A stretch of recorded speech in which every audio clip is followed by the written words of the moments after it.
Highly ho, parents and students for 8th grade math and high school algebra 1 with me, Mr. Kuzinski, starting off the 25-26 school year. Let's get after it.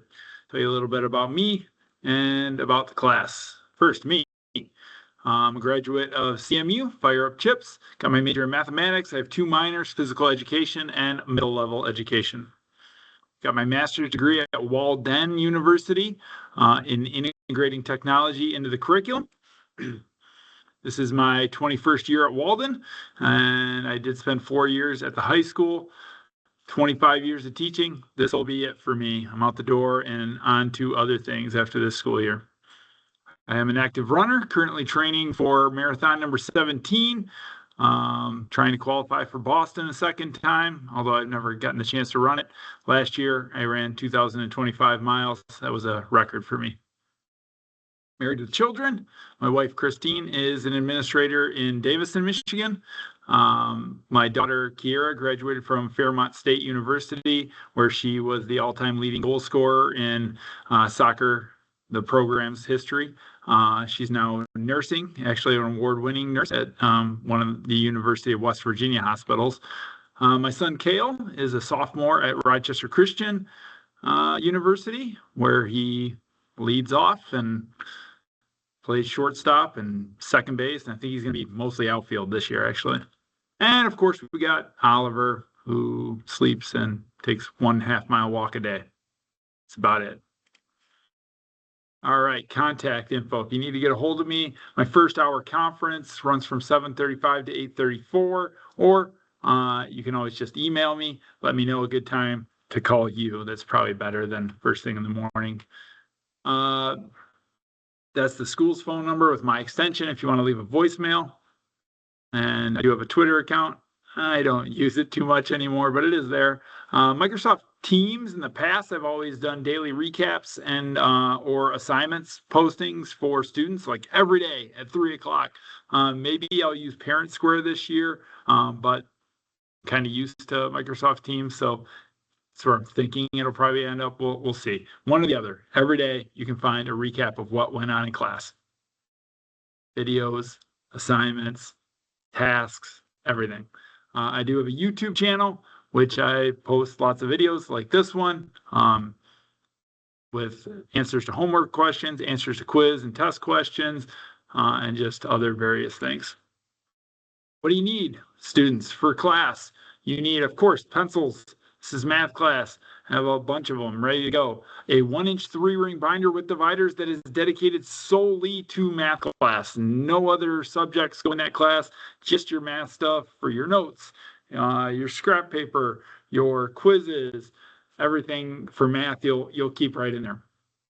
Lots of lined paper loaded into that 3-ring notebook so you never run out, and you got plenty to lend your neighbors.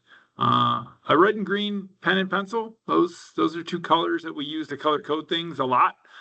So those would be good things to have. I try to have a set in class, but it's a lot easier if people just have their own.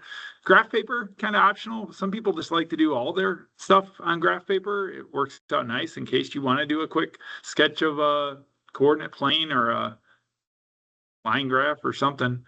Calculators, TI-84 Plus CE is highly recommended for home use for high school algebra 1 students. So if you just go to Amazon and you type that in, look for the best deal you can find. I do have a class set of those that I can provide both Math 8 and high school algebra 1 students in class. But for home use, I would highly recommend the high school algebra 1 students have those. A 4-function calculator or scientific calculator will work fine for Math 8 students.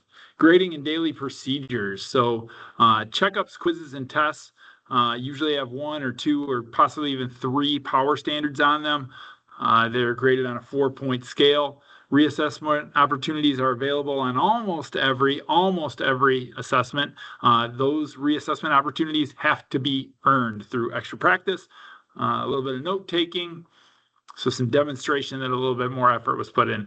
And those opportunities can be eliminated if I deem that students are like abusing that policy. Only assessments are used in the final grade. So even though homework is there nightly, Maybe it's in Delta Math, maybe it's out of the book, Delta Math for Math 8 students, out of our textbook for algebra students. The very necessary practice, but still only the assessments are graded. When we have our class meetings every day for 54 minutes, students should be prepared to do math and participate in discussions. That's what we do. We do math and we talk about math. Students will have chances to work individually. They're going to work in small groups, and they're going to get an opportunity to share their thinking, whether that thinking be right or wrong, during all class discussions. Numerous methods of instructions will be used in class, so people try to pigeonhole me. You can't do it. I'm all over the board. So I'll use direct instruction, discovery learning, technology, paper and pencil, lots of different things. And that goes along with my educational philosophies. One, everyone can learn math at the highest level. We are all math people. And the biggest thing you can do for your students is this, to encourage them to keep going. Where they are right now is just an indication of what they've done in the past, is not an indication of how far they can go in the future. So we are all math people. We can all learn math to a very high level. Making mistakes is part of the learning process. We celebrate making mistakes, and we like to talk about the mistakes we made because it helps each other learn from them and remembering the right way to go about things. So, we got to make mistakes to learn. That's life. That's math. Math is the study of patterns and connections. It is not memorizing procedures. That is not what math is. Math is, you study patterns, you make connections between those patterns and what you know previously, and that's how you learn new algorithms and new methods to solve problems.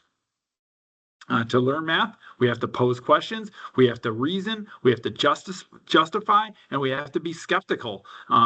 And these are things that I'm going to give students an opportunity to do every single day, and making the most of those opportunities to do those things is what makes you grow most as a mathematician. A quote that I read in a book about running, but I kind of think it relates to all things in life. Beyond the very extreme of fatigue and distress, we may find amounts of power we never dreamed ourselves to own, sources of strength never taxed at all because we never pushed through the obstruction. Just because things are hard right now doesn't mean they're always going to be hard. We push through that obstruction, we push through the difficulty, and maybe it's easier once we push through it. Attendance, very important.